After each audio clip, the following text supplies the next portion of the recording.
Something is growing, but I have no clue how big it will grow to. That was the quote during the week from Jurgen Klopp. To discuss with me what is growing and how big this can grow are the Red Fellas. Wonderful faces in front of you. Ladies and gentlemen, you're very, very welcome to another episode of Red Fellas. Sunday night. Good morning, good afternoon, good evening, whatever the case may be, wherever you're tuning in from. How dare I nearly forget my opening punchline? But this is what this new Liverpool 2.0 does to you. It makes you forget everyday things. It makes you start dreaming about new things, new horizons, new targets, and we will discuss it all. Oh, we will. There's so much to discuss. I don't want to waste any more time doing introductions. We've done introductions. Keith's still trying to play with his camera. He was 10 minutes early today. Keith, in his whole life, since I've known him, has never been early for a show. He's been sat there at least 7:45. So much to talk about, and he still can't settle down. Keith, I'm going to start with you because you are the most excited top red. You might be on mute, so before you, I don't want to set up so you fail, but you're right, you're good. How are you, Keith? Hope everything's well. I'm buzzing. I can't. I'm absolutely buzzing. As you can see, I've been bouncing around in the studio, just waiting to get on. I'm excited. I'm so happy. Football's been amazing. I just want to quickly shout out. This is very random, yeah, but in the UK, we have a big drinking culture, vaping culture, smoking culture, etc. And it's now been 11 weeks, 77 days, almost 3 months since I last had an alcoholic drink or had a vape or smoke of any kind. So if there's anybody thinking about having a break, doesn't even have to be going cold turkey like myself, but even just having a break, shout me on Twitter. Let's have a conversation because it's been a great ride and I feel amazing. And it just so happens to coincide with Liverpool's uptick in form. So I don't think I'll be going back anytime soon. No, fair play to you, my friend. Fair play to you. Yeah, Evan didn't get the note, the side note. Joseph says Evan needs a hat tonight. Haha. Up the hat wearing and glass wearing Reds fans. Evan, how are you, my friend? Hope you're doing well. How's things? Things are great. Things are great. I made the early morning walk down to Keystar Pub in San Francisco, California, to catch the game with all the other people who have nothing better to do with their weekend time, their weekend mornings. It was a great time, and I did miss the memo about the hat. I was wearing my hat during the game, Oh man! so I was kind of there, like in spirit, I guess, Yeah. but just not right now. Just not right. It's too late. I'm not going to grab one right now. No. It's good. It's good. Usual people in the chat. Thank you very much for getting in nice and early. Smash up the likes if you haven't already. Subscribe if you haven't. I'm so close. We're so close to 35k. We're really close. Really close. Just a little push. Needed. Spread the love. Share if you like our content. Share if you hate our content, like to laugh at us, like still share it, like say, them guys, but share it nevertheless. Do what you got to do, and smash those likes on the way in. Total Eclipse says, hi Conroy, my brother, hope you're well. That was my question as well. So how are you, Conroy, my brother? Hope you're well.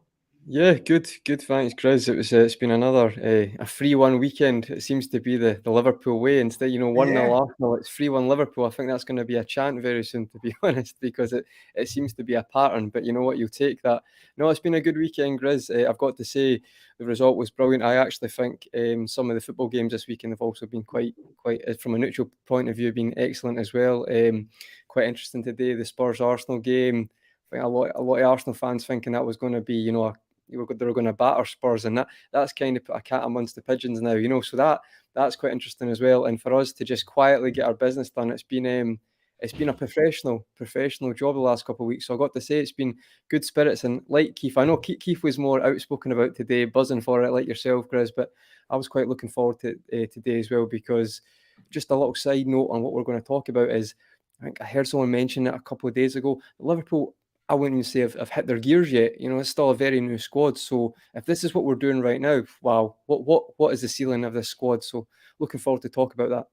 Yeah, I mean, this exactly goes back to the Jurgen Klopp quote of the year for me. Something is growing.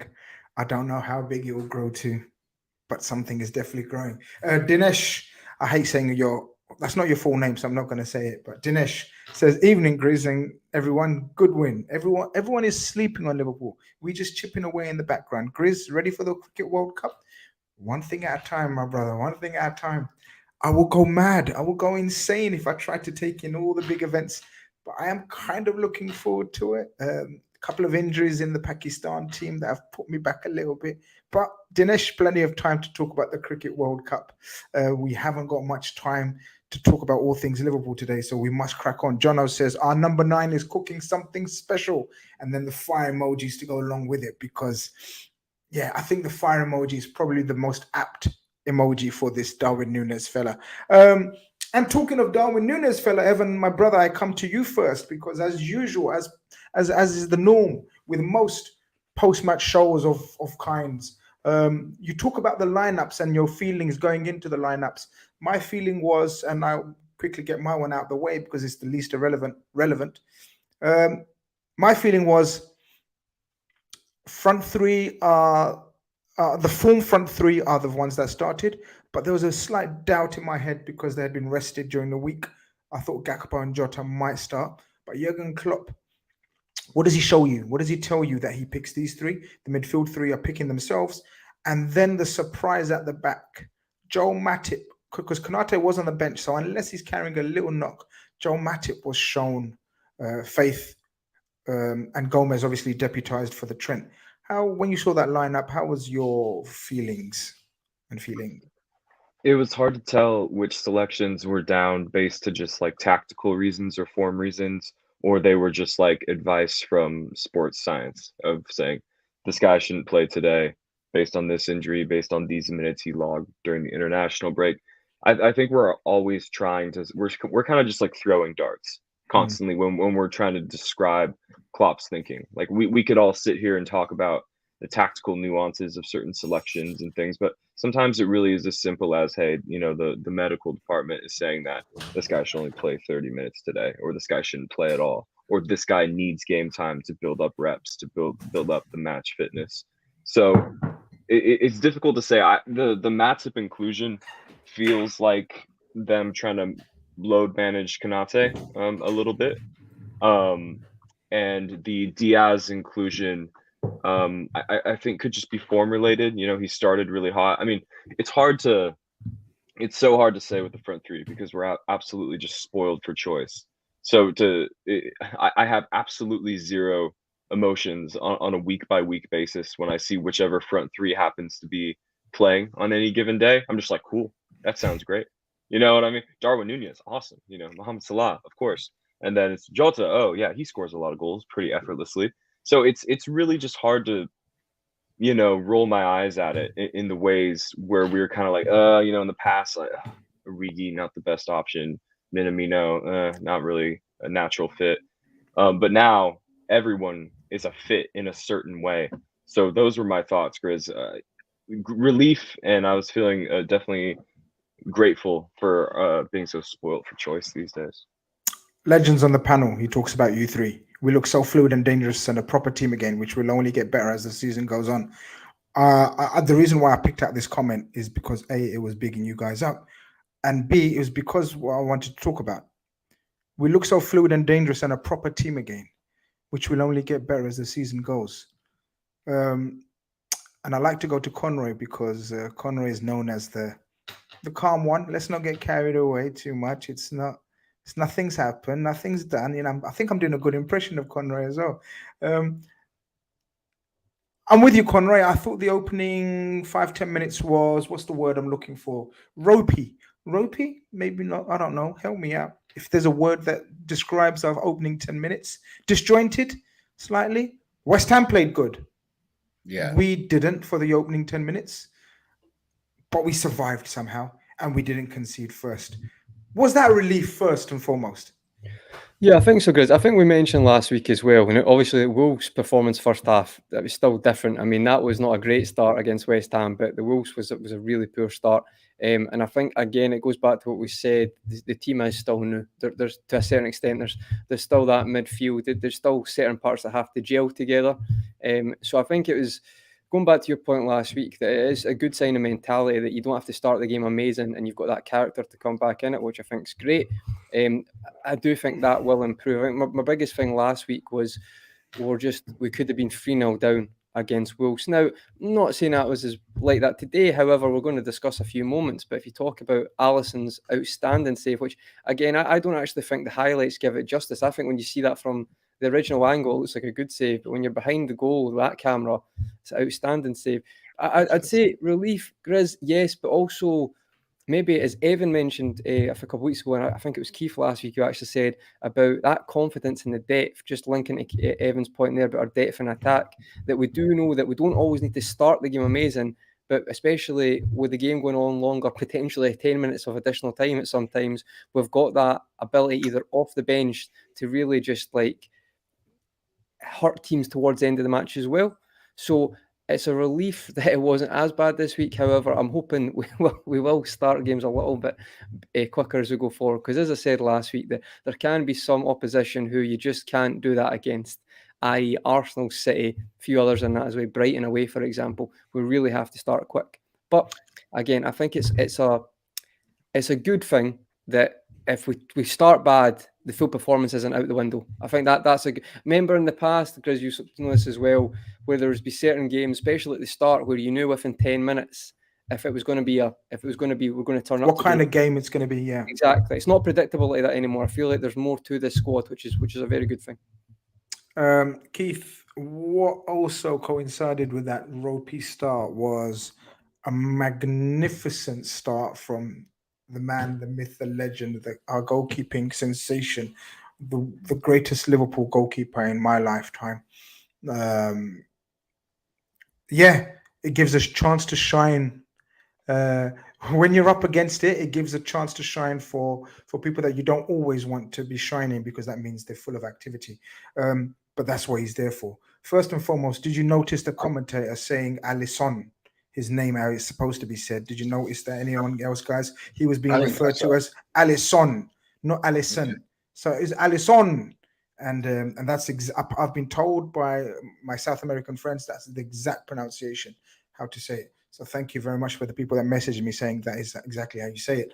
Alisson, I'm with Conroy. I don't think that save's being given credit enough. I thought it was a stunning save.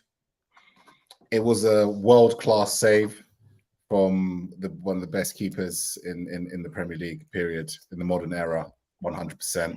You know, I think Alisson has, you know, time and time again, you know, throughout our Liverpool lifetime, with this Jurgen Klopp lifetime, he's pulled off big saves in a moment in the match that could swing us in a negative light. You know, to be fair, I think we don't give Liverpool, especially the last 3 games, enough credit for the fact that Klopp's build-up play and creativity has largely come from Trent Alexander-Arnold. Liverpool scored 3 goals in each of the last 3 games without Trent Alexander-Arnold. They feel themselves out, but the feeling process takes some time. And I can see that when we start the games at time, the build-up play gets a little bit, like, you know, a little bit slow at times. You know, we pass it from side to side and we find it difficult to penetrate teams because, you know, it takes us some time to click. But we'll go on to it later about why it's clicking and why it's actually blowing my mind, actually, that Liverpool, this new team, that I remember Conroy used to say, what is the game plan? Like, what is the style? We're seeing a completely different style of football that I don't think we've seen before. But because it's such a new players, new system, and the fact that we've lost our most creative player, this is why I think games start like this. My other point about why I see we're starting like this, I still think teams are very confident at the moment. I still think teams think, against us. I think they're coming to Anfield or we're going away. And if you look at how that game's kind of started, you will see there's 4 or 5 West Ham players pressing up against Virgil, McAllister, and Matip, like their game. Right, there was a few times we caught West Ham on the hop, and we did it against Wolves as well, where we caught them on the break with a long ball over because they had so many players in our box. So a lot of teams are confident enough to press against us high up the pitch to start the game. We're trying to figure it out on how to build the patterns of play to get out of the box, which can take some time. And it may look, and it does come across, and it does impact us. And that is why you need, Alisson. I can give him all the praise in the world, but at the same time, that's why he is, I think, the second or third highest paid player at Liverpool Football Club. He is paid to deliver in key moments. He doesn't have to make a lot of saves a lot of the time, especially this season. But when he does, those are point-winning saves, and that's why he is who he is. For me, there is no one on his level in the Premier League as it stands. Chris, could I just add one, just a little point in this, right? And it's just, I had a thought the other day, and I just wanted to mention it to everyone. So last week there was this thing about Raya and Ramsdale, and Arsenal fans were getting very defensive of Ramsdale and all that, and understandably. But I remember thinking to myself, Liverpool signed Alisson, right, and Fabinho, but they signed Alisson, and he played for Roma at the time. He got hammered at Anfield. We scored 5 goals against him, right? And we still saw that he had the potential to be that guy, to be that number one. And it's like, in football right now, your goalkeeper can't be good to be a top side. It has to be a top keeper. Now, this is what I just think people, and nowadays, it has to be, there's no argument. It's like, if David Raya has got the potential to be in that bracket, I'm not saying as good as Alisson, but to be a top 5 goalkeeper, you have to take the chance. Because as we saw with Mignolet, Karius experiment, it doesn't work like that. That keeper has to be the most reliable person on that team. And when I was thinking back, like, Alisson didn't have a sign on him that said, I'm the best keeper in the world. Got battered. We beat them 5-2 at Anfield, but we still seen how good this guy could be at Roma.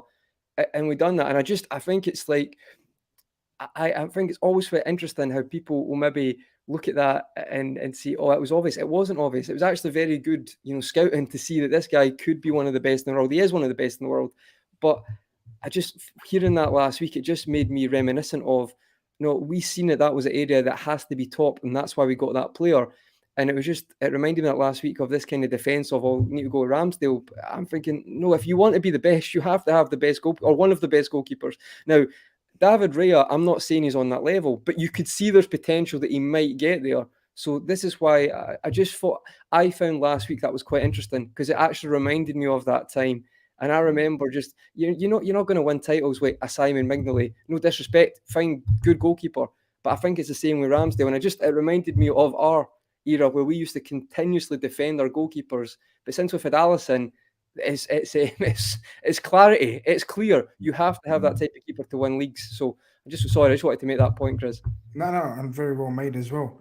Conrad, Keith touched upon something that obviously we will have great pleasure in moving on to, especially after the final result. Keith mentions like West Ham, or West Ham, like a lot of teams, pundits, ex-players, current players. Mikel Antonio, I'm looking at you. Still think that this Liverpool team is finished, washed. We can hurt them. We can attack them. We will finish above them. He didn't say all of those things, but fuck him. We'll just pretend he did say all of those things. He said 75% of those things. But that's how West Ham kind of started. And a lot of teams are starting like that, because there is still a sense of, we can get this team. They're not the same old Liverpool. And I find, and we've discussed many times, every week we kind of discuss, I feel as though we're not making the gung-ho starts like we used to, but we're making the calculated starts. And sometimes it's hampering us. And also, again, like we've discussed, I think we're trying to still formulate a new way of playing. So just, obviously, if you want to touch upon the Antonio comments and the confidence or the arrogance that people still come and play with us, it kind of plays into our hands sometimes. And he probably feels like an absolute lemon tonight, right? Yeah, I think that one for me is always interesting, because I know Antonio and Callum Wilson as well, they have a podcast, and more players have podcasts now, and you're nothing against that, but you're in the eye of the storm in the football industry, where there really is, they will take anything you give them to use it against you. Now, to be fair, I'm pretty sure it's probably not as bad as social media was spinning that narrative towards. But if you give a team anything, they're going to use it. You always reference coaches just printing it off and just slamming it on the wall and saying that's your team talk there. That has been used in the past for a lot of things. So I admit, I think we're way past doing that kind of thing. I think that's the kind of thing Moyes might do, or other managers. I don't think Klopp uses that, especially on the board. And just by way of fact, Conroy, he literally said, I think we will finish above Liverpool, and I think we can go and get this, go and get something. So it wasn't blown out of proportion. He literally said that. Yeah, no. What I was meaning by that is I was meaning like, confidence to take and arrogance. But what I mean is, Grizz, overall, if you say anything, it's like, if you need that motivation going into a game, if you maybe feel a bit complacent, seeing something like that is going to ignite your passion anyway in the game. Not that you need that, but those small margins can help a lot. And you wouldn't underestimate West Ham, if you know what I mean, but because that got built up all this week, that's what you're thinking about. And you're not going to walk into that game and be like, oh no, we can get the win. So I feel like that in itself was stupidity, because I've never really seen that work out. Now, I may be wrong. When it's a kind of lower down team against a bigger team, I've never really seen that work out. Usually I've found through general experiences that the ones who kind of keep themselves to themselves, don't do anything to kind of, poke the beast, if you will, and just go about their game, it doesn't really create any unnecessary animosity going into that game. If anything, it maybe quietens the crowd if the game plan doesn't start off correctly. But I think going into that, it definitely stirred the Liverpool fans in the ground up. So they were, they were already ready to go. And then when Antonio misses that chance, I think the header, he absolutely gets it all wrong. I don't even know what he's trying. I think he heads at the opposite side of Matip at that time. You could tell that the crowd was definitely on him, and it was maybe getting to his head a bit. But I think in general, you talk about on the Antonio comments, Chris, but then you move to like what we were trying to play and be more calculated. And I think it does go back to we're still relatively new with this full starting 11 and how we're going to start matches and how we're going to gel with each other. So I think that's normal. I just think the most surprising thing for me is we put ourselves in such a good position when that performance side is good, but it's probably not even close to the level it could get to yet. So I think that is fantastic, to be honest. And it goes back to that point of just not even being on TV today, in certain channels, and just going about our business, I think is great. And I think back to Keith's point as well, let's look at a couple of examples of if Trent isn't available in a lot of games, we're usually panicking for our creativity. But with this team, that's not the case. Now, I'm not going to go unlike we did last week about Szoboszlai, or McAllister, but today you saw another example of there's so much more creativity in that team, and it allows us so many different options or instruments to hurt oppositions. And therefore, as we said, an example, we talk about people who can shoot outside the box. That's a pretty basic narrative, but what I mean is it means you're not as predictable. So therefore, that opposition doesn't have your blueprint on the wall. This is what they're going to do. They're not sure. And it allows us to therefore actually have different areas and more space in certain areas to hurt teams. And just constantly, as Ancelotti said, we became predictable a couple of years ago. And that does not seem the case at the moment. And I think that's a very good thing. And as I say, this is without our best playmaker, and a player, bear in mind, two players in that starting 11 with Gomez and Matip, who we all would probably agree last year that it looked like they were going to see the door. Now, the last couple of weeks, it's been a strange couple of weeks, but Joe Gomez looks like, I understand he's always got that mistake in him, but his confidence looked to have turned a corner as well. Well, he's exactly where I want to go to. By the way, guys, 350 of you guys in here like the stream, ladies and gentlemen. It just helps the algorithms and spreads our amazing, beautiful content to others. It doesn't cost anyone anything as well, which is a bonus as well, because I know cost of living and all that, but it's just a free click and it helps everyone and everything. Conroy, I said Conroy, and I accidentally said Conroy at the start of that question because that was aimed at Evan, but no problem. Conroy will now be shut up for about 7 minutes. Yeah. So I'll go and get a coffee. Yeah, you can get a coffee now. I actually said Conroy when I meant that Evan, but Evan, coming to you then instead. No, it's no problem. It's my fault, brother. You done very well. Ev, Gomez. I talk about sort of our slow start and the reason why we tried to work out one of the reasons why it could be slow starts and we struggle in the first 10, 15 minutes. It could be the way we're trying to deploy Gomez. One of the reasons I was trying to think why, because Gomez, it's not easy to give so many, it's not easy to take that many instructions but maybe I'm not a footballer and I don't know. But Gomez, someone who's lacking confidence overall in the last 12 months, hasn't had a secure place. Then you're asking him to play in probably the most difficult and complex position in the Liverpool side. in place of the most generational chance creator that we've had in the last God knows how long, it can be one of the reasons why we're a bit apprehensive, a bit dodgy on that side. Antonio has a chance from that side. Has it got anything to do with Gomez? Because we're going to discuss Gomez in a little bit of detail. And B, was that the wake-up call that we needed? Because Antonio misses that chance, and we've spoken enough about him. We've given him enough airtime as it is. But then, out of nowhere, I'm going to let you have the first goal. We just string 2-3 passes together, and because of the wild nature of our front three, we get something out of nothing, and we take the lead. I wasn't too worried about the chance we conceded to Antonio. I was saying at the moment, I was saying it shouldn't be that easy. It shouldn't just be as simple as a ball over the back of the right back and then he's in, you know. I do think it's just kind of a byproduct of the way we play. I mean, there's been so many times where it wasn't Trent's fault, you know, he had somebody hanging out over his shoulders. It's just a good cross, and they have an overload, they switch possession.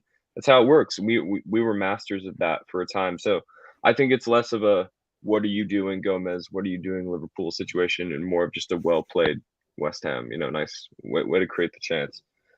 Quality delivery. He should have absolutely done better. I have a lot of respect for Mikel Antonio, for who he is as a player and the force that he can be in this league.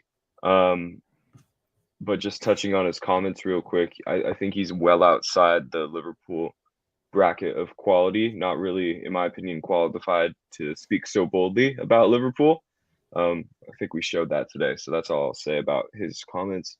And then I really like the way we kind of worked the goal. And it's because I was seeing a bit of a relationship between Diaz and Nunez forming. I shouldn't just limit it to Diaz. I think in the past 2 games, Nunez's hold-up play has gone up multiple levels. We saw it against Lask. You know, he holds the ball up exquisitely, finds Elliott, who finds Gravenberch, and then we score through Diaz. And then some of his touches today, he just seems to have a better understanding of where his teammates are. There was times last season where you couldn't fault the effort, but he just wasn't making runs to the right places. He was checking in when he should have been on the shoulder. He was on the shoulder when he should have been checking in. And I feel like a lot of that has sort of been ironed out and rectified over the summer, or at least within the past few weeks, because I'm seeing Darwin Nunez getting involved in the buildup quite a bit more. Whereas before he was really last season, he was really kind of just trying to be on the end of it. And even then the chance conversion wasn't all that great. Within the last few games, I'm seeing him contributing in ways that I would applaud Gakpo and Firmino for in the past. It's not a false 9 impression. It's not what I'm saying, but it is contributing to the pass before the pass, or the pass before the shot, and things like that. And I know his touch to set up Salah is kind of inadvertent. The pass is behind him and kind of just sticks his heel out, and it ends up looking like a great pass. But that is sort of just a lesser example of what I'm talking about. He made the right run. He was in the right place to affect the play in that scenario, and it results in a penalty. I felt for Aguerd. I think that was him who stuck out a leg. I felt for him. It's a near impossible situation to be in. Salah's either going to rip that first time on that legendary left foot, or he's going to take a touch inside you, and he's like, I have to stick out a leg, because if I don't, he's going to leave me on my heels. So a near impossible situation to defend, and we end up getting the penalty. We had a very long rant about Mo Salah and penalties towards the end of last season when he had missed 2 in a row. We talked a lot about sort of the ethics of taking Mohamed Salah off of penalties and things like that. I was screaming at him in the bar. I was like, just put it down the middle. Just put it down the middle. Luckily, he listened to me. He heard me telepathically communicating from. But California. I must defend. From what I remember, you was still on the side of Salah taking the penalties, or am I wrong? Am I giving you credit for no reason? I honestly don't remember what I said that day. I think I was in favor of moving him off solely because not as a vote of confidence Okay. against him, but more of just the fact that I look around and I saw other great penalty takers in the squad who could fill in a pinch. I'm with Revenant. I still don't feel comfortable. I'm not going to sit here and apologize like I am to Joe Matip and Joe Gomez tonight. I'm not going to apologize to Mohamed Salah for me not wanting him to be the number one penalty taker. But look, fair play to him. He gets the. I think it's to do with the technique. I back when players first started doing the stutter step, like when guys like Hazard made it really popular, it took people like years to get used to it. And then eventually they saw the conversion rate and they're just like, oh, okay, well, it works, even though it gives me a heart attack every time. It's weird. Going down the middle with a penalty is statistically by far and away the safest place to put a penalty if you just want to score a goal. But it's one of those things that even though the data says you should do it, I don't think it's a trend that'll ever catch on. I think by and large, people will be shooting for the corners because if you go down the middle and the goalkeeper doesn't move, shades of Harry Kane at Anfield in 2017. So, yeah, I'm glad we were able to get that, because Salah, it's not the last penalty he's going to take this season, obviously. So, we need him to feel that it's going in every single time. We need him to feel that again. That calms us down, Keith. I think we gain a bit of control for so the opening 15 minutes a bit ropey. Then the next 20 minutes we gain a bit of control. The usual or the recent usual suspects get into the game. I thought McAllister in the opening 10 minutes struggled. Again, Curtis Jones and Szoboszlai were a bit anonymous in that opening 10-15 minutes.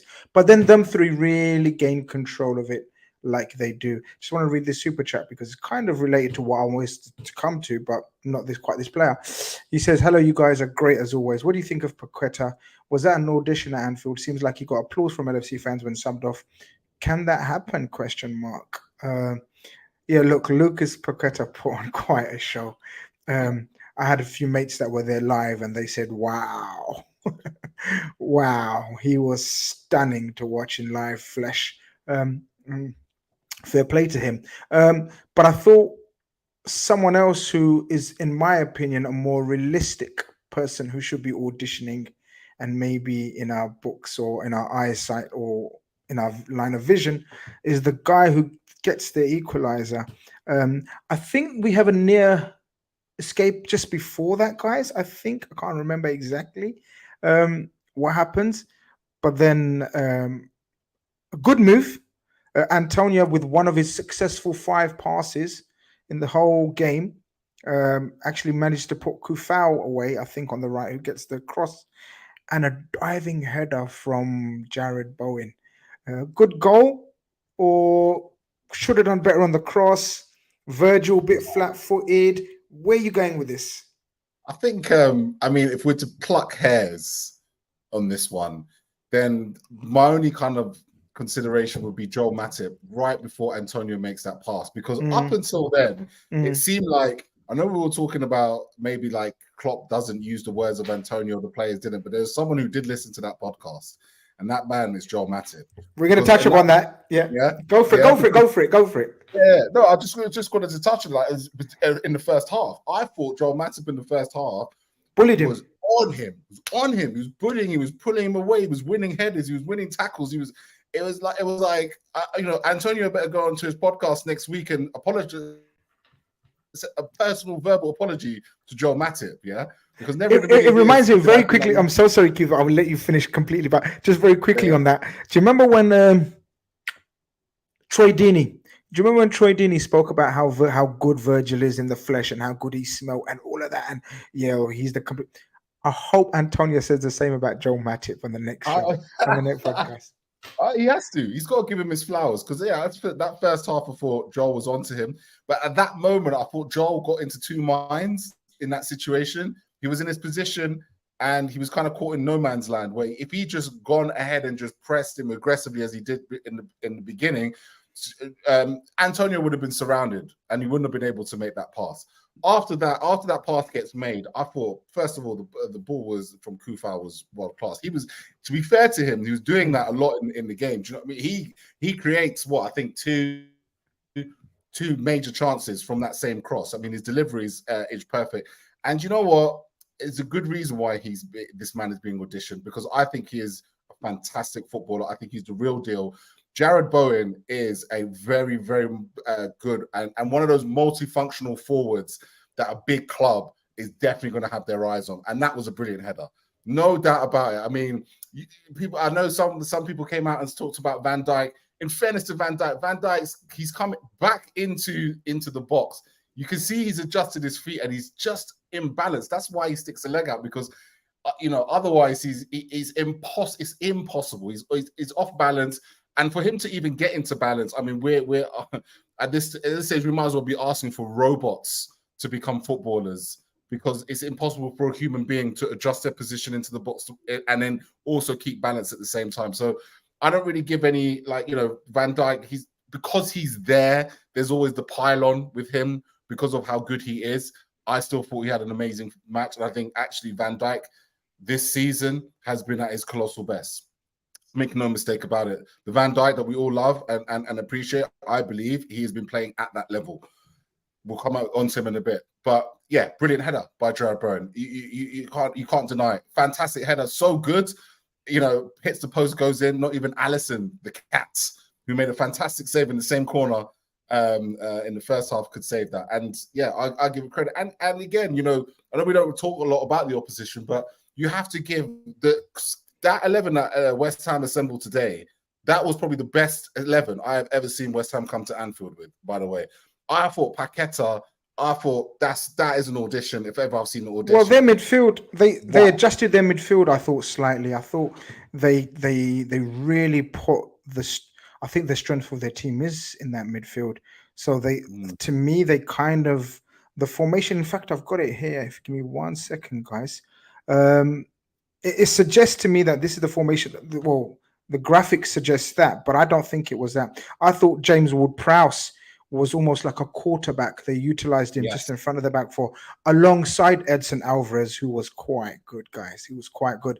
And then they played another two ahead of them, which was Paqueta and Souček, who they used almost, almost used as kind of two number 10s stroke Souček getting into the box. And Bowen, even though he's shifted out on the right there, I think he was quite free to just run off the flicks of Souček and Antonio. So they really strengthened and really sort of put as many numbers down that spine they could have, so we couldn't have that control that we usually do. Conroy, did that hamper us? Did you think, should we have utilized the wings a bit more than we did, because it was too congested in the middle? Because I thought we were good. I thought we were good for the majority of that first half, but they did make it difficult for us. Yeah, no, I would agree with that, Grizz.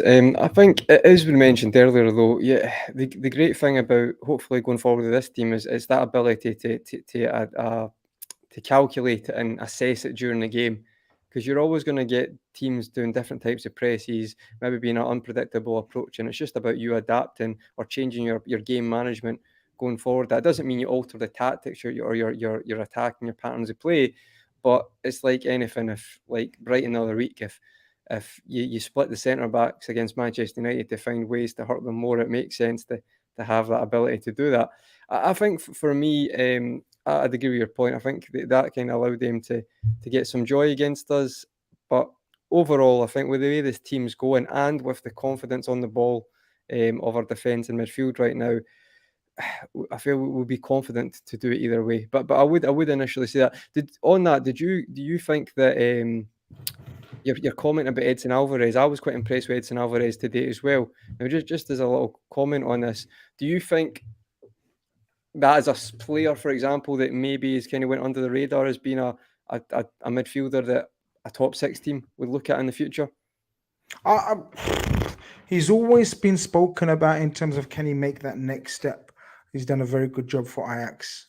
He had a bit of a damp squib of a season, but that doesn't mean anything, because a lot of players can have an off season, especially when their minds are sort of distracted. But he's a good player, but I think a lot of people are clamoring for this number 6 DM.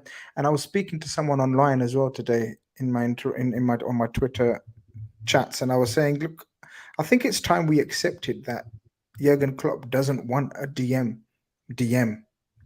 per se.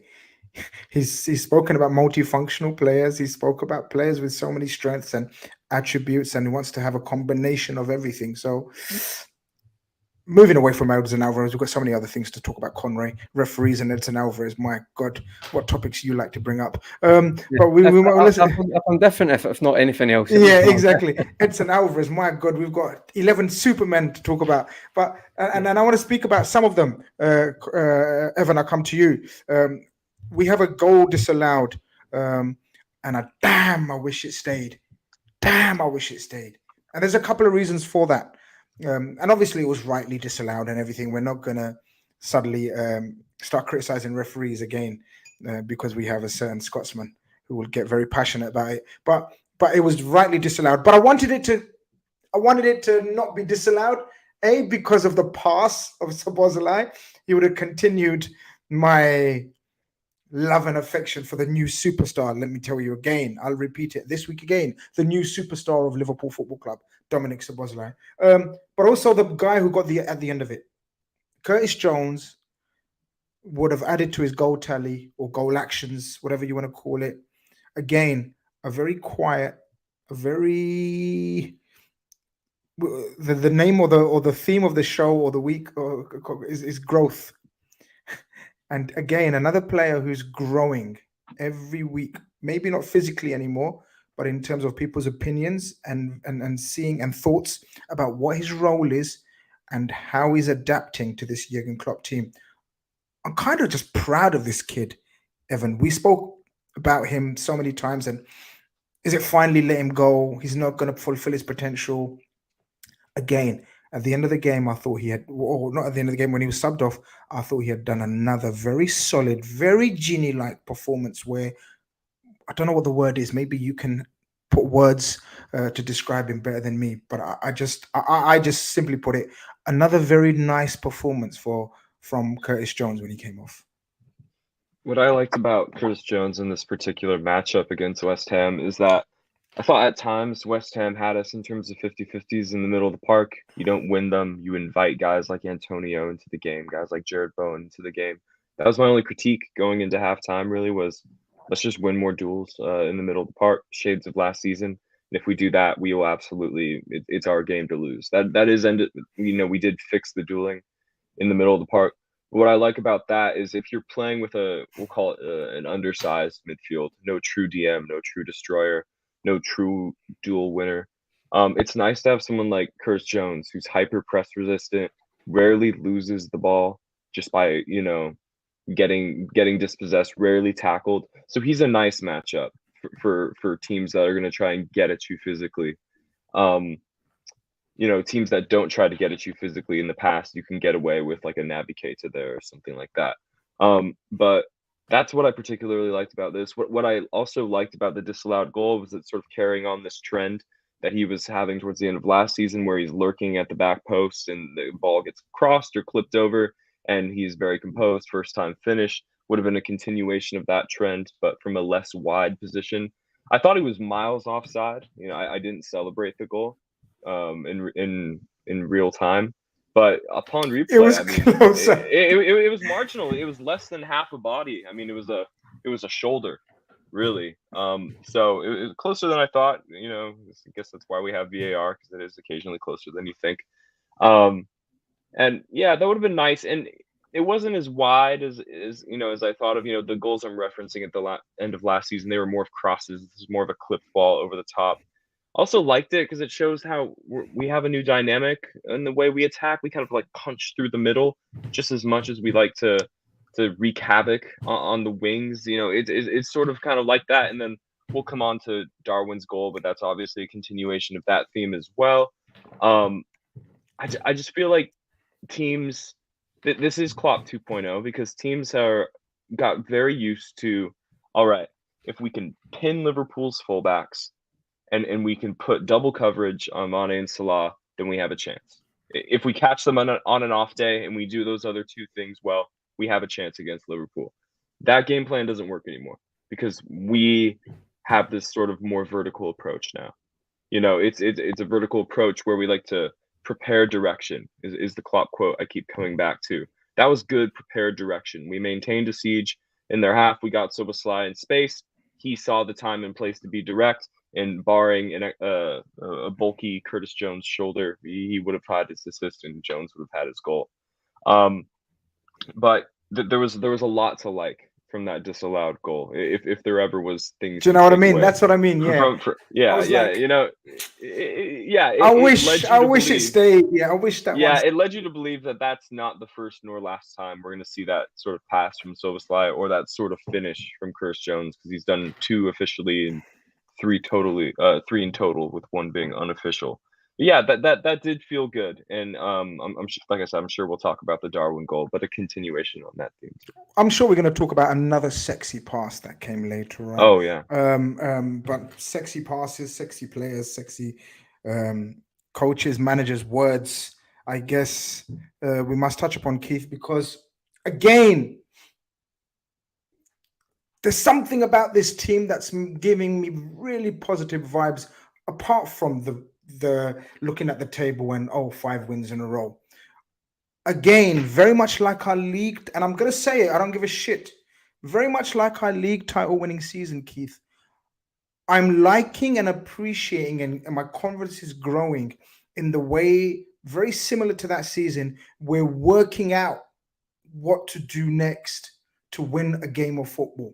So, like you guys have touched upon, if we come up against something and it's not working, and we had very set patterns of play when we had the original magnificent legendary 3.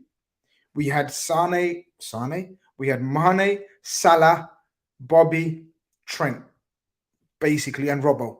That was our methods of play, and the 3 in the middle were circulators, call them what you want, destroyers, just keep the pressure on them pinned, like almost 3 bodyguards just protecting everything else. But now we're different. We've got so many tools, so many weapons. Armory is vast. And I like the way we know which weapon to use when now, especially in second half. Now, obviously, we don't want to do always in the second half, but Jurgen Klopp is either learn a few new lines at halftime because the message is loud and clear. He's become the great tactician that no one ever thought he was, or not. Some people claimed he never was. Something's happening, and I'm liking it, because we seem to come out and it's a total different Liverpool that we see for the second 45. Again, you're mute. You're going back to 2019-20 as well, where you used to be in mute a lot. So yes, things are happening. Things are happening, man. Things are growing. No, I think there's a few things to comment. One of the things is that it's the unpredictability of Liverpool more than ever before. You see, we say Szoboszlai, right? I know we spoke about him for the past for Curtis Jones, but I'd just like to go back to him as well, because I find that, like, at any given moment, like, Liverpool will be building up play. Maybe Van Dijk will spray it over to Diaz. Diaz then starts running at them, right? So now they think, okay, now they're going to start playing it on the left-hand side. Diaz is going to keep running. They're going to try and make triangles around the left-hand side and try and break us in that area. But then all of a sudden, Liverpool will be building up the play, and Szoboszlai will be like, well, actually, do you know what? I'm going to burst right through the center of the pitch. Something that I don't think we've really ever had, especially coming from the right-hand side, because I never thought Henderson was ever someone that was going to do that. He's more of a kind of, recycle the ball, etc. And someone like Naby Keita, we just didn't see him often enough in the football pitch when he did do it. Then you've got Mo Salah, who at any given time, you think he's going to be taking your winger 1v1. He's going to stay wide. But then all of a sudden, and we're good to talk about the second half, right, Chris? We're good to go to the second half, because I would like to talk about our Nunez chance, where Mo Salah, all of a sudden, and he's done this on a few occasions, as the game has gone on, Mo Salah is becoming more and more narrow. So he's getting closer to Darwin Nunez. So at the start of the game, you see him trying to take on his winger, go wide. Szoboszlai's coming in on the underpass. But then all of a sudden in the second half, he's becoming a lot more narrow. So he's becoming narrow, and he's making himself available for the knock-on passes, for the assists, and for the key passes. So now you don't know where Salah's going to be all of a sudden, because you think you got him sussed out. But all of a sudden he's gone from winger, now he's gone to attacking midfielder, a creator almost in that scenario. And And then you've got Darwin Nunez. And the one thing, Evan, I'm so happy to hear you talk about his almost like target man play, right? It's almost like, he's holding the ball better. He's fighting with defenders. He's willing to battle. He's not falling over as much as he used to. He's not letting them get into his head where you think he's going to lash out. But the one thing that he's been doing since we purchased him is his movement through the center of the pitch. His movement he never, ever, ever. How many times has Darwin Nunez had a chance or scored a goal and they've gone to, and you know how they always go check the VAR lines, and he is always on side by miles. He times those runs through that center to perfection. He's the best in the game at it. Watch him do it. Keep an eye on it in future games. Watch him. That man never gets caught offside. His timing of the runs are absolutely perfect. So you've got all of these things going on. You've got Diaz over here causing chaos. And then you've got even Robertson. So Liverpool, it's almost like before you knew, because obviously we're still very much interchangeable. But to Klopp's point, we've got so many players who can do multiple position, play in multiple positions, that it must be a challenge for oppositions to really figure us out. And then when we go into the second half, once we figure them out, then we know exactly where the players need to be. I'll give you another example. You're talking about Curtis Jones. Curtis Jones started on the left-hand side. He popped up on the right-hand side for that goal, for example, right? So Szoboszlai, even as I said, he drove through the middle. He was almost dropping as a 2 with McAllister from time to time in the build-up play. Then all of a sudden, for sure he was, yeah. In the 8 position, and he's driving through and doing link up with Salah and Nunez. And Nunez should have finished that, but obviously we have literally every highlights package for Liverpool when Nunez plays you'll always see at least 2-3 big chances from Nunez. That was a massive one. That should have been 2-1 really. But that link-up play between Szoboszlai, Mo Salah, and Nunez. But I love it. But to touch upon that chance that you're talking about, I was pissed off that he's missed it, Conroy. Coming to you now, I was pissed off that he's missed it, but I liked it. If you know what I mean, in a weird way, I liked it. I liked the interplay. I liked that he was in the box. I liked he was our central striker. I liked it that for, I don't know how many weeks have we seen him hold up the ball up against very strong physical centre-backs. Dawson, he's done last week. I don't know who he done in the other week. I can't remember the name of the centre-backs. But you're talking about seasoned pros of the Premier League. Kurt Zuma, he bullied today. Agard, very, very good centre-back. So I love the way the Salah finds. He's so comfortable in playing the ball into him in any situation. I'm enjoying that. Yeah, the finish, he could have been, but I like it. The whole build-up play, like the whole triangle we're forming on both sides of the pitches. Yeah. I'm enjoying it. No, I think the thing is, Grizz, and I've said this lots of times, right, and I'll be honest, right, see, he's going to miss those chances. It's in his nature. He's never going to be the most clinical person in the world. It's never going to happen. But he's going to be so effective, and like the goal he scores today, he's going to have moments like that. That is the definition of what it'll be like. But the thing is, it doesn't really matter when you're a Liverpool team because you're going to get that many chances. It's not as if you're playing for Burnley surviving relegation where you're. But Conroy, just to add on to that, but Conroy, the reason why you're going to get so many chances, or he's going to get so many chances in this Liverpool team, as opposed to, and I'm not shitting on them, or I don't want to disrespect anyone else because they're all legends like Bobby or Gakpo or Divock, is because your movement is so elite. That's why you're going to have so many chances. If your movement isn't elite, if your intelligence isn't growing and your chemistry with the team isn't growing, then your chances won't be as common as they are seemingly for Nunez. Conroy? Yeah, the thing is though, right, the physical attributes in Nunez is the attributes of number 9 because he's 6 foot, good in the air, strong. He's always been strong. He just didn't utilise it properly last year, to be honest, because I think he soon realised this league isn't like any other league. You're not going to get fouls for anything like that when you fall immediately. It's not going to happen. And when you react, you will be punished. I think for me, he's fast, he's 6 foot, so he's great in the air, right, and he's strong. So that is like you're literally, if you could make a human who's a great number 9 or design a player, that is the ability and attributes you want them to have.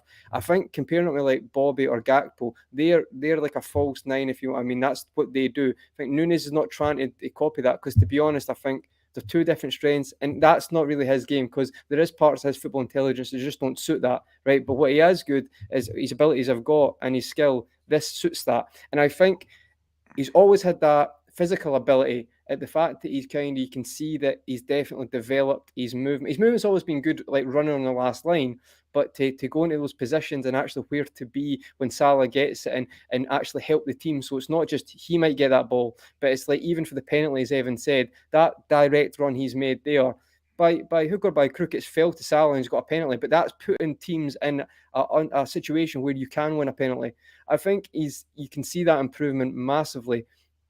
And I think for me, it's like, we've always said he can hit that level, and you could see why Liverpool took the chance on him, because he was raw. He's still certainly a bit raw. He's never going to be the most clinical striker, but ultimately it doesn't really matter because you're going to get that many chances. Liverpool aren't going to look at that chance the day he misses. We're confident he's going to get another chance. So it's kind of irrelevant. Well, maybe in the sense of that will improve. He will become more clinical. I just don't. He's never going to be like. I might be proved wrong, but I don't think he's going to be like a Kane. But I don't think he really matters because you've got a team that's going to create that many chances that he'll score. And I think you can tell that when we're going to speak about the goal today, but it's like he offers you so much. So much. And I heard someone have a conversation earlier, and I was actually kind of baffled. There were a comparison with two teams, and they were trying to say Liverpool's attacking depth is not better than this team. And I was like, I think Liverpool have got the best attacking depth in the league. Potentially City's maybe the only one that you can maybe, but even then I think they've lost a few players. I'd say even if Nunez doesn't start and he's coming on, the amount of running that this guy's non-stop for the last half an hour, it's like frightening. So I saw one of the comments say, it's good Nunez is starting, and that's a fair point. But for me, I don't think there is solid starters nowadays. I think it's like a selection of players that you can have, and Klopp has, and down in front of him, and he has got these instruments that's going to hurt teams. And back to Keith's point is, that's not predictable at all because people are not sure what's going to happen. So therefore, it's like two games now. You start a player for 60, 70 minutes. If that doesn't work, you've either got a Nunez coming on, a Gakpo coming on. We're going to speak about Jota later, the ultimate poacher, who's probably the best finisher at the club. And I'm not to contradict what I've just said, but you know what I mean, guys. Like, they've all got different strengths. I mean, come on. I think we're looking at our team now. It's frightening. I don't think the game's changed because of the way it's played now, 5 subs. I get that. But I think it's depth-wise, wow. You cannot have as much confidence at the latter stages of a game now than before. I think it's crazy. But yeah, Nunez for me, Grizz, I think Keith mentioned it before as well, that even when he's not playing well, he's still going to cause so many problems. And he actually is playing well now. So it's like, he's one of them. We could get to our next level, and he would be a big part of that. I think our strike force reminds me of, guys, you remember the options Fergie had at United when he had York, Cole, Sheringham, and Solskjaer? Yeah. I think our strike force reminiscent of that four. We have definitely got a variety of options.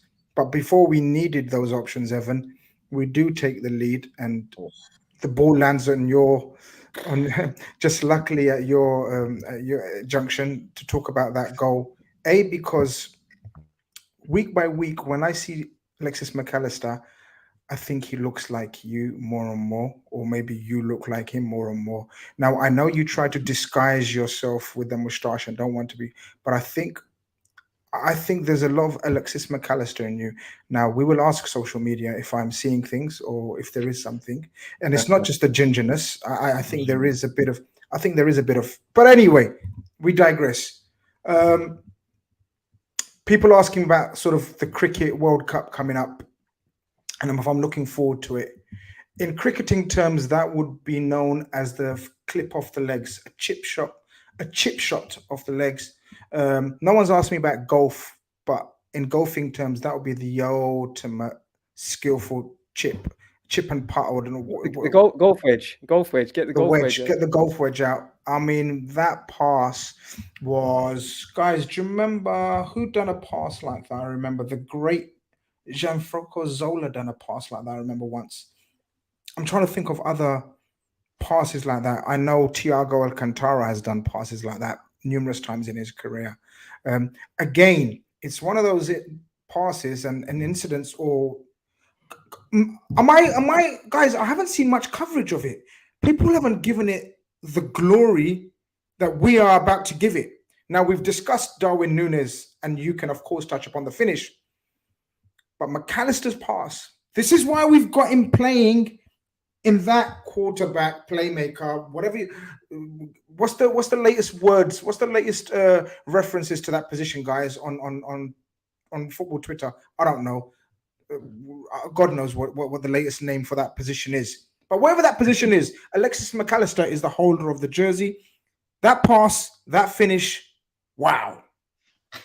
Yeah, wow is the right word. I mean, it's I don't know. You guys deliberated over what to call McAllister's position for Liverpool. We've deliberated what to call the pass itself. But I have the perfect name for where the pass went, and that's into the corridor of uncertainty, because it's dropped in there. 2 seconds, pause. You are now officially cricket terminology user, because that terminology, yes, the first American, guys, this is exclusivo. Another exclusivo on Football Khanage. I love it. Evan from California has used cricketing terminology. So, cricket lovers, the corridor of uncertainty is known as, you see the stumps in cricket, guys? You guys will know. Evan still don't know what I'm talking about, but he will learn. The 3 stumps, and then just a foot outside the stumps is known as the corridor of uncertainty, because when the ball is pitched and bowled there, the player doesn't know whether to go for it or not, and he's uncertain. The great, legendary Jeffrey Boycott called it the corridor of uncertainty. By the way, is Jeffrey Boycott still alive, guys? You need to ask our new cricket expert, Evan. Oh, shit. Yeah. Yeah, guys, is Jeffrey Boycott still alive? Very quickly. But anyway, we digress. Corridor of uncertainty. Oh, he's alive. Yes. Thank God. Corridor of uncertainty. Yeah, I mean, I just watched the movie Lagan, so I know what I'm talking about with cricket. It was a good movie. I liked it. The British kept on moving the goalposts in the movie, literally. So they do that now and again. Yeah, they tend to do that. Anyways, so I watched the movie, which inspired me to call it the corridor of uncertainty. But it's dropped in there on such a dime that the first thing I noticed when I watched the replay of the goal is Darwin hasn't even started his run when the pass is played. And normally, if you play the pass over the top and your attacker hasn't even started their run, they're not getting to it. That's just like the general rule of thumb. You have to lead your run, right? You have to time your run. He didn't even have to make a run. Darwin Nunez didn't even know he was making a run until the ball was on his way, was on its way to him. And even then, Areola's not getting anywhere near it. Aguerd or whoever it was isn't getting anywhere near it. And then the finish is just this instinctive, athletic lunge with the leg, and again, Areola's nowhere near it, and it ends up looking quite simple when it's actually incredibly impressive. I'd probably be nursing multiple pulled ligaments and hamstrings if I tried to extend myself like that in northwestern England. But yeah, it's just a remarkably impressive goal, and again, a continuation of the theme of Liverpool. We're a vertical team.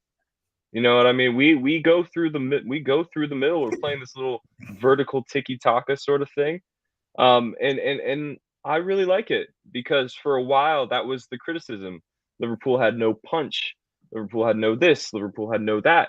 And if you look at sort of the stats of who we were with that, where the team was, the attacking point of the team was basically Robertson and Trent as creators, Salah and Mane as finishers.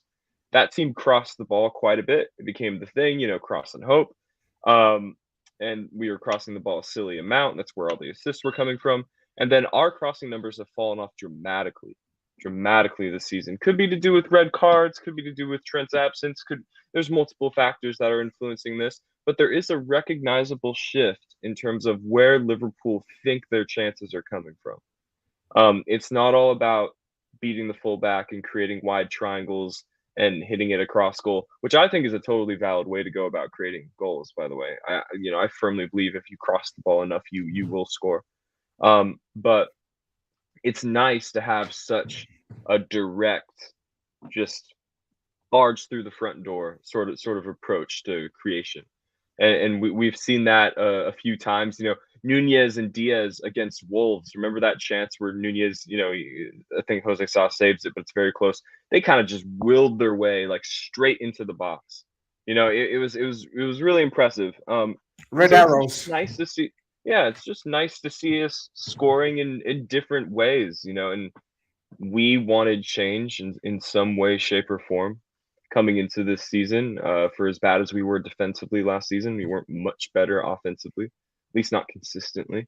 So that was a lovely, unique goal to have scored in the Klopp era. Cav, our very own Cav, who's on holiday. Where's he gone? Which country? I can't remember what he said. He's in France. He's in France. France. Big up, Cav. We miss you. Not. He says the pass came with instructions. Imagine when Mac plays at the 8, not the 6. Quick opinions on this, guys. The whole McAllister number 6, number 8. Keith? I don't know. I think Klopp has got it. Like, there's a comment that the players made when they're saying that, you know, it's like McAllister's Klopp's dad. And I think it's because Klopp must be having like details. Klopp's McAllister's dad, Keith, not the other way around. Klopp's McAllister's dad. Yeah. McAllister's Klopp's son, right? That's the comments that have been made recently. And I think a lot of that is to do with the fact that Klopp sees McAllister in this role full time. Like, I at first I thought maybe we'll blood Endo in and it will be McAllister further up the pitch. I'm more and more inclined to believe that, you know, it's McAllister, Szoboszlai as almost like a double 2. And I think Curtis Jones or Gravenberch, when he comes in, is going to get more of a freedom in the offensive areas. The two engines seem to be, you know, on either side, vroom, vroom, Curtis Jones and Dominic Szoboszlai. I'm so sorry comparing it to another United, giving another United reference. But Conrad, do you see similarities in how we're deploying McAllister to Carrick under Fergie? He was like his manager, his player, sort of instructions on the pitch kind of thing. I've been thinking, and I think Carrick is a fantastic example, even if I say so myself. Yeah, listen, I tend to agree with Cav on this a bit though, because I feel like if you have seen McAllister, especially the Argentinian team, like I think he can do a lot from an 8 position. It's just a personal opinion right now, and because he's had up and down performances, have not all been like smooth. He's had poor spells. It's not as much like Szoboszlai, who had, barring the Wolves first half, he's been pretty consistent. I think McAllister's been great, or kind of below par there. I just, again, it's just more in the space of transition that worries me as well, because there's certain teams where they can be overloaded, and he can do a good job there. I don't think he's bad there at all. Believe me, I think he's very good there. I just think right now, for me, as a number 8, I think he could be like incredible there. That's just my opinion right now. That might change after if he does this for 3 months in this period, because I think he can still be a very, very top professional there. I just think I do tend to agree with Cav. I feel like I don't want to not waste his talent. That's too severe. But I wonder if, in my opinion right now, 8 is still his best position. Maybe that's more of watching the Argentina team and seeing him get assist in a final and he's moving and playing. But it's different dynamics, isn't it? It's different dynamics, different ways of playing. The vision. Why do you go for Caicedo then? Why do you go for Caicedo if Alexis McAllister? Because I think Caicedo was seen as the Gravenberch type role. Or almost the double, like a Szoboszlai, like another multifunctional player. Caicedo, I don't know. We don't know.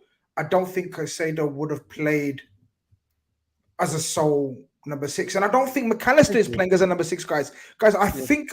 Do we agree that McAllister isn't playing as a sole 6, guys? Szoboszlai is pretty much his right-hand man. Yeah. It's like he's got this bodyguard. I wish I had a bodyguard like Dominic Szoboszlai, by the way. He's got this bodyguard where No, it turns out bodyguards are meant to be subtle and discreet. That doesn't work with a guy who looks like a model. This is James Bond, and he could be the best Bond ever if you wanted to. He's smooth, he can be hard, he's dangerous. But Keith, you wanted to say something before I lose myself.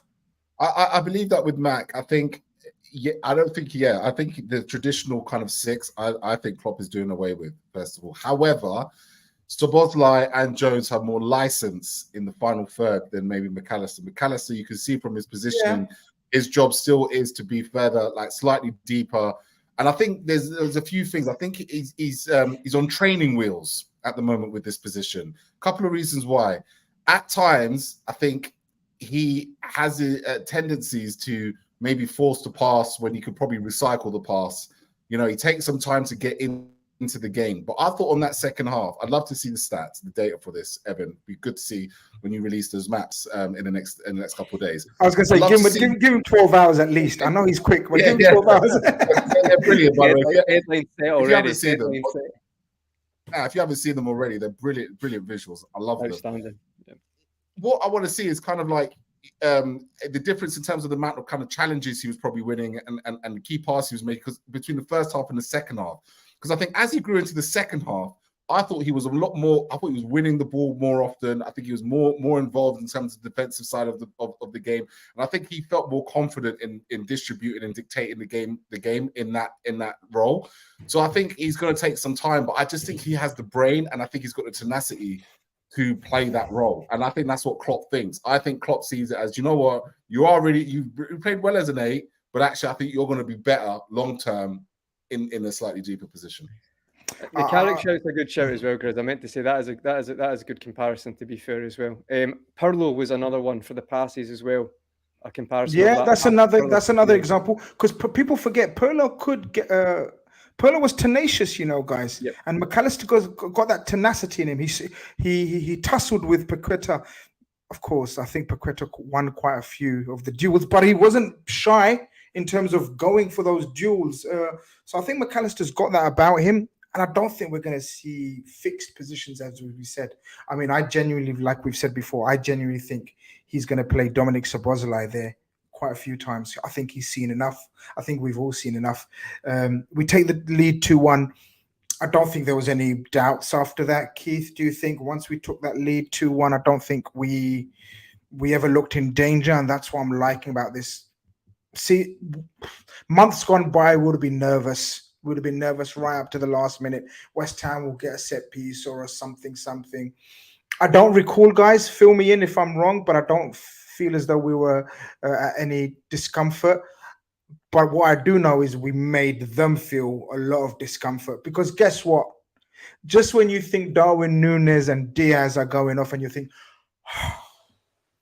okay, little few minutes of respite, on comes a motivated someone who's been dropped, essentially rotated, rested pair of strikers, stroke forwards in Gakpo and Jota, who we already know are physical, who we already know how to press, who already know work hard, know the team ethics. There was no respite for West Ham. Yeah, I think we touched on it earlier, but I have to say again, embarrassment of riches at this stage. Gakpo played like a man that was had something to prove. I thought he was brilliant in his cameo appearance. I thought he came in, you know, he forced West Ham into decisions. You know, that ball stuck to him like glue. He was getting fouled constantly. Like Zuma didn't really know what to do with him. Alvarez as well. You know, they kept giving away the fouls. In fact, there was one where Zuma almost steps on his ankle at one stage. You know, we really went out there like a man. Like, and that's the beauty of it. You know, these players are not coming in like, you're only playing me for 15 minutes. Shoulders down. Nah, he's coming on there and thinking, I don't care, we're 2-1 up. We need to be 3-1 up. You know, I want that starting place. You know what I mean? I want to be the main man. I thought Jota was good, obviously, with the goal. I thought what I found the most interesting, and again, this is what we're talking about: solutions and different ways of playing. Tell me if you didn't see this, but that Gravenberch, Gakpo, Jota, little triangles that were going on in that side of the pitch towards the end of the game. I thought there was something cooking on that side of the pitch. Towards the end of the game, I don't know what was going on. There was something there where I feel like there could be something going on with that little triangles that they were doing there and the link-up plays as well. Because Gravenberch, the more I see him and the more I watch him play, the more I think to myself, wow, we have pulled the wool over a lot of clubs' eyes by bringing this player at Liverpool. The way he controls that ball, the way he dribbles reminds me of Gini Wijnaldum. I think his passings are really, really good. I think, you know, again, motivated, hungry, wants to get about the pitch. I think he's just got that little bit of quality in that he's gonna give Jones a run for his money. I think Jones is better. But Jones is reveling in it. I love it. You know, it's a battle. It's a battle between those two at the moment, and I can't wait to see how that turns out. But yeah, I thought the subs. I've never seen in a situation where Liverpool are 2-1 up, the subs come on and really make their mark, as if to say, "No, I should have been starting this game, and let me show you why." When we're winning, you know what I mean? Like, we're not even chasing the game, but they're playing like, actually, we want to chase that game. And I feel that type of pressure, and again, we put West Ham under pressure when usually, like you said, it's the other way around. And that There was no hanging on. There was no hanging on. There was no, we're going to sit back now. We're going to let them pile on the pressure, and ultimately that pressure told, because that pushed the narrative for the corner, right? Evan, we spoke about variety of goals. We spoke about the penalty, obviously a 3-man move that got us the penalty. Literally, Diaz run, another run from Nunez. Mo Salah invites the trip. Then we spoke about the chip, the wedge, the corridor of uncertainty. Someone said the corridor of chaos, because we can't steal cricketing terms, so we'll call it the corridor of chaos, and it's perfectly apt for Darwin Nunez. The third goal, again, another way of scoring goals, Ev. We love it. We love set pieces. We love a near post flick. We love a far post flick. And we love Jota being the slotter that he is, knowing when to be, where to be. The easiest of tap-ins, game, set, and match. I'm trying to think of a corner we had today where we didn't win a header back across. We didn't win the knockdown header. We didn't have a corner or a set piece where we had a header like on goal, but almost all of them went far post, and Matip and Van Dijk got their heads to pretty much every single one. It just wasn't. I remember like 3 or 4 other knockdowns that didn't find players. But eventually, if you're consistently doing that, you're going to score. If you're consistently winning that back post header and knocking it down back across the 6-yard box, in between, into the corridor of chaos, then you are going to score. If this is true, wow. If this is factual truth. Sorry, just to add to that real quick before we carries on, Van Dijk won 11 of his aerial duels, and 7 of them were in offensive areas. So to your point, Evan, yes, he was winning those knockdowns like crazy today. You know, it's one thing to win 86% of your aerial duels, and you have like 4 or 5 aerial duels. Like, it's like, okay, yeah, that's good, but it's like a small sample size. You have 11. That's a monstrous number to attribute 86% to. Yeah, that's a mega number with a mega sample size for 90 minutes. You know, Van Dijk, if you look at his aerial duel percentage since he came into the league, I mean, he's just like alone at the top. Like, just season after season, I don't think he's ever fallen below 60% or something like that. I looked into it a few months ago just to see if he'd ever had an aerially poor season in the Premier League. He never has. He's always been top 5, top 7. He's never dipped below that. So today, one of his finer days in the air. It was indeed. Look, 3-1 after that. David Moyes spoke about how he's had good results at Anfield in the past. I can't remember any. Back in the day, maybe. Back in the day. We're talking ages ago. Antonio sent home packing. Lucas Paqueta impressed. Thank you very much for putting on a show. Thank you very much for coming West Ham and being great competitors. But Liverpool roll on. Liverpool have a bounce in their step, and Jurgen Klopp, Conroy, has a bounce in his step. That fist pump at the end was different. It was a different vibe. It was almost like a Red Fellas vibe, like how we bounced into today's show. Klopp bounced towards the cop. Klopp bounced towards the cop. Today's not a show of getting things wrong. I could say the wrong thing about growth and all sorts, but anyway. but Klopp bounced towards the cop and gave a really passionate fist pump. I liked it. It's nice. Feels good again. Where are you? No, I'm the same, Grizz. I think it's similar to my thoughts earlier about the results have not necessarily aligned with the performances like for 90 minutes, but we've got here through great moments, and we've probably put ourselves in a position that I would say Klopp wouldn't expect us to be where we are at this point in the season after 6 games. Second, you know, and not even joint second, Brighton are 1 point behind us. So, you know, not out in front and second, but, you know, solely there. And I think he probably thought that, as we said, this team still has to improve it's the gelling together that's going to happen. It will get to a better level. And he's probably thinking, well, we're not even there yet, and we're already got the results and in a solid position. And like I said a couple of weeks ago after the Newcastle result, got a platform to work with something. And you never know what might happen this season. If we just keep being consistent, keep getting the 3-1 results, if we do that the rest of the season, we're not going to jump the gun right now. We're going to just keep, game by game. But you never know what position you might get in. And it'll be very interesting the next 3 games. We have just checked the fixtures before I came in tonight, guys. And not going to lie, 3 very big fixtures. Tottenham away, Brighton away, then Everton at home. So out of these next 3 games, and I know there'll be plenty stuff on the channel for these games, but they 3 are huge. I think whatever happens from them, we'll really see where we are this season. From someone who's probably more a half glass empty, you know what I'm like, I would say these 3 are quite. At least you're honest. Yeah, exactly. And I feel like Spurs away, Brighton away, which just happened today as well, and then Everton at home, Merseyside derby. Whatever happens at the end of that, I think will change my opinion slightly on where we are, because that's a big sample size. That'll be 9 games then. And I think that'll kind of tell you what we can do this season from my point of view. But again, it's good though, isn't it? Like, listen, you want to be enjoying football and enjoying watching your team. And that's ultimately what it's about. I know you want to win things, but there's right now, from where we were last season to every show basically being a therapy session, we're not here today. Keith's comes in, Keith's 15 minutes early, he's bouncing, he's ready to go. It's a good thing. Like, and we were quick to criticise last season. We should be quick to praise this season so far. So yeah, I've been thoroughly enjoying it.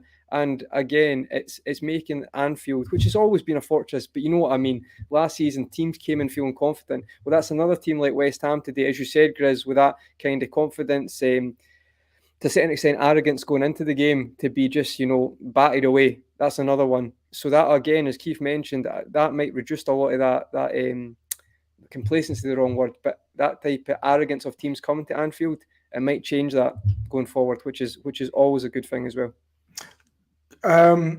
We're gonna just touch upon finish up on man of the match or men of the match or whatever.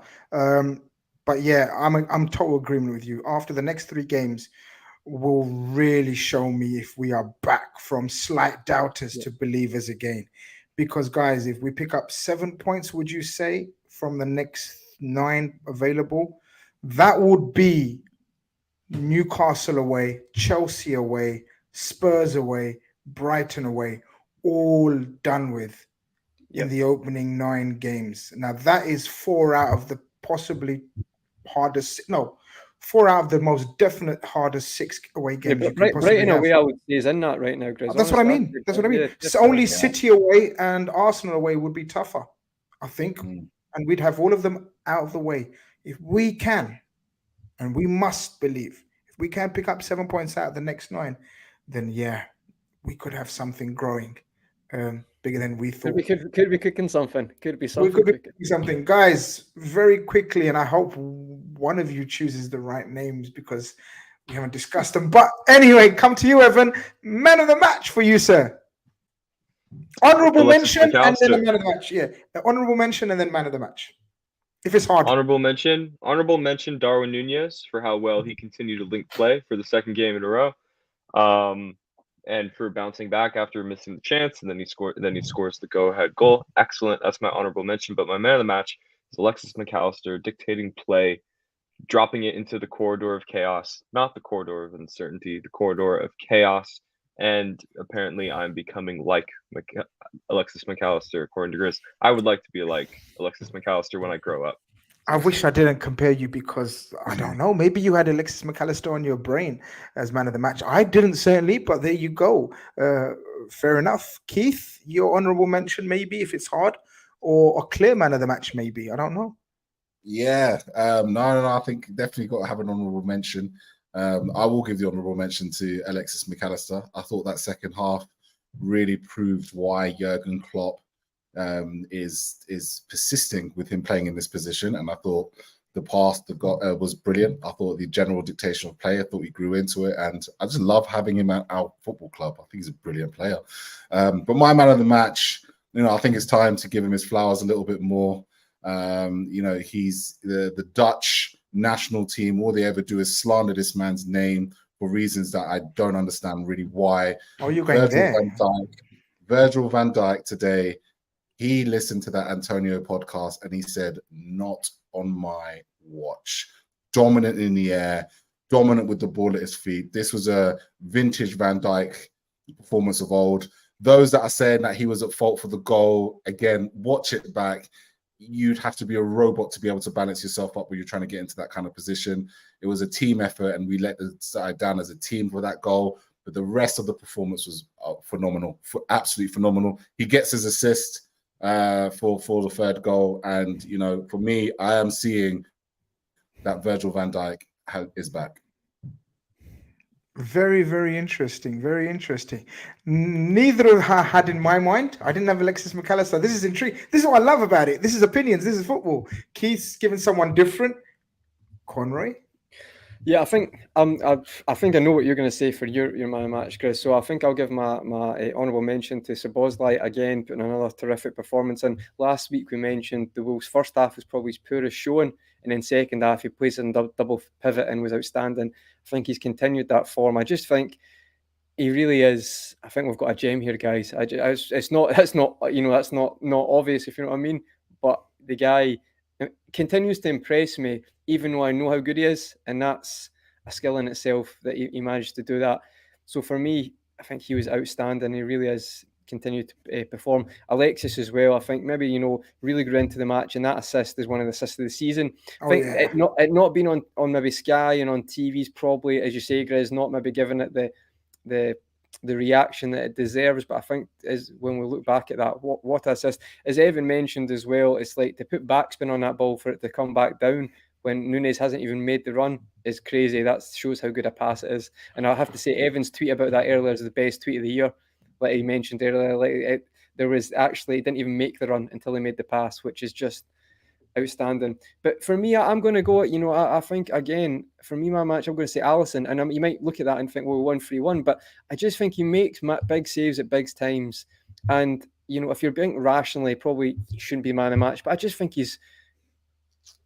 there's really questions now that he could be the greatest keeper in the Premier League. And I'm not joking. I just think he's unbelievable. And that save today, again, we just expect it.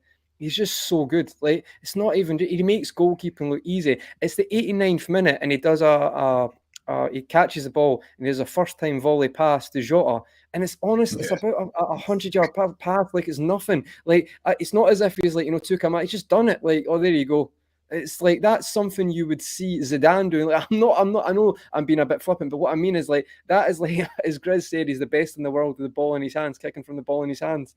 I just think we don't, in general, not us in specific, we just don't praise how good this guy is. I think, and the world doesn't praise him. I think it should be common knowledge he's the best keeper in the world, and that's not being biased. Like, we say a lot of biased stuff, and I think, we don't say a lot of biased stuff in this channel. I think we're quite a clear, logical channel, but it should be a guarantee that he is the best keeper in the world. He's unbelievable. So for me, I'm going to give him his flowers. And that save, as I said earlier, Grizz, I think when you see that from behind the goal, like, he gets down so quick to do that. It's ridiculous. It's ridiculous. It's not normal. Yeah, it's not normal, but it's normalized.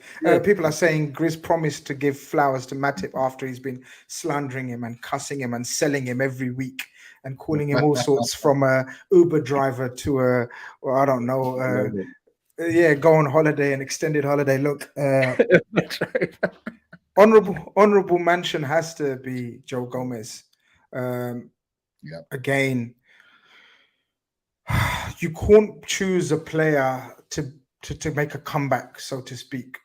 You couldn't choose a nicer guy, a nicer player, a nicer story than Joe Gomez. One of the oldest members, probably the oldest remaining member of this old squad, right, guys? What a story, what a comeback, what a career. Hopefully he ends up having, if he cements his role in this new Liverpool 2.0. Nothing would make me more happy. I just think he's a wonderful human being, wonderful player as well, and he's showing signs of life. Absolutely more than able deputy. Keith asked the question, does Trent get back into the team? Obviously, we haven't got time to discuss that. Maybe we'll discuss that on another show. But we've got options. We've scored 3 goals in our last 3 games without Trent. That's all I'm saying. Topic, sensationalism, chat, debate. Love it. Leave your comments. Leave your comments. What do you think, guys, after the video? But my man of the match has to go to Joel Matip. Joel Matip came into this game with me being the biggest doubter, with me being the biggest bottler, with me being the biggest coward, with me being the one who tweeted. I looked at the team and I said, Joel Matip versus Antonio, that's my only doubt.